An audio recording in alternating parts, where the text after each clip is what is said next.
承載幾多人嘅希冀，埋藏喺呢座城，跌落人群中嘅卑微，要學懂自知之明，要分清我必經凌晨嘅孤苦伶，定似夜空劃破嘅流星閃爍，但無法聆聽我都諗盡辦法，要點做先算出格，每一次重新出發，快分裂我嘅人格，似皮條客買咗部花，愧對父母嘅白髮係堅持，冇需自責，但我堅持到只剩300。當你想漸行漸遠，但手稿我仲未寫完，抑或唔應我就留戀被匿跡，沒有根源，人生沒有分段，但做人要有分寸，唔甘心被清算，就等到水滴石穿。誰注定你平凡一世？何懼出身不夠富貴？螳臂攔阻我紅泥，似純金令你着迷。你決堤嘅無謂，仲要我墨守成規？你玩嘅都係剩低，因為新嘅等緊我發揮。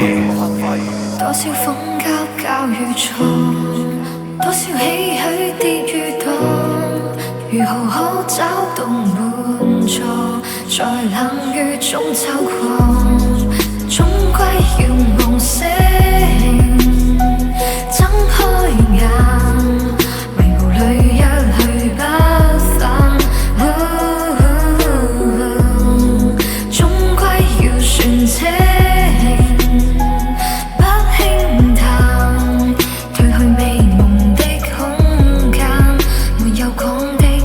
我曾經滿腔熱情讓人記住我名稱，認為努力就會有回報，慾望刺激我神經，太多情景太多人竟然以為我想做明星，路人甲乙丙丁我唔需要對你澄清，想做 show 有難度對我嚟講太殘酷，未到 level 走去 battle， 結果對手太殘暴，我想出歌被警告自知輕重無料到，周邊充滿歧視自傲，想進步必須功課要做，寫過一隻又一隻字，一頁又一頁紙，一支又一支筆寫落去，一次又一次被拒絕，說我天賦不夠，抑或我資本不厚，我年少時看不透，太多意見我不接受，錯